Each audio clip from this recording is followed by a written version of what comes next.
ଆଭେଲେबल ହେଇପାରିବ ତାକୁ ମଧ୍ୟ ଆମେ ରଥଯାତ୍ରା ବହୁତ ପୂର୍ବରୁ ଆମେ କାମକୁ ସାରିବୁ। ତାପରେ ହେଲା ଆପଣଙ୍କର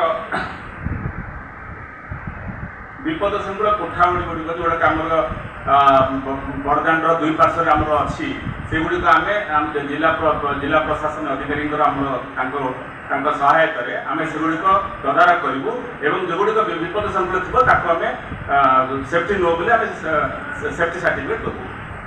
ତାପରେ ଆମର ବିଶିଷ୍ଟ ଅତିଥିମାନଙ୍କ ପାଇଁ ଯେଉଁ ଭିଭିଆଇପି ମାନଙ୍କ ପାଇଁ ଯେଉଁ ଆମର ଅସ୍ଥାୟୀ ତମ୍ବୁ ବା ମଞ୍ଚ ତିଆରି ହୁଏ ତାକୁ ଆମେ ଜାଗା ନିରୂପଣ କରିବୁ। ଅଲରେଡ଼ି ଆମର ଜିଲ୍ଲାପାଳ ମଧ୍ୟ ଆମ ଗୋଟେ କମିଟି ଗଠନ କରିଛନ୍ତି, ତାଙ୍କୁ ଆମେ ନେଇକି ସେ ଜାଗା ଗୁଡ଼ିକୁ ବୁଲିବୁ, କେଉଁଠି କେମିତି ଆମର ବିଶିଷ୍ଟ ଅତିଥିମାନେ ବସିପାରିବେ ତାର ମଧ୍ୟ ଆମେ ସୁବନ୍ଦୋବସ୍ତ କରିବୁ। ବ୍ୟାରିକେଡ୍ ବ୍ୟବସ୍ଥା ଆମେ ପ୍ରତିବର୍ଷ କରି ଆମର ବିଭିନ୍ନ ପର୍ବପର୍ବାଣୀରେ ଆମେ ଜିଲ୍ଲା ପୋଲିସ ଅଧିକାରୀଙ୍କର ସହଯୋଗରେ ସେ ଯେଉଁଠି ଆମକୁ କହନ୍ତି ଆମେ ତାକୁ ବ୍ୟାରିକେଡ୍ କରିବୁ ଏବଂ ରଥଯାତ୍ରା କେମିତି ଆମ ସୁରୁଖୁରୁରେ ରଥ ଚାଲିବ ତାକୁ ଆମେ ସୁବନ୍ଦୋବସ୍ତ କରିବୁ। ଆଉ ଗୋଟେ କଥା ହେଲା ଆମର ମୁଖ୍ୟ କାମ ରହିଲା ପିଡବ୍ଲ୍ୟୁଡିର ଆପଣ ରଥ କାର୍ଯ୍ୟ ଆପଣ ଯେଉଁ ନିରୂପଣ କରିବା ତାକୁ ଆମେ ଠିକ୍ ଭାବେ ସୁଚାରିତ କରିବୁ ଏବଂ ରଥ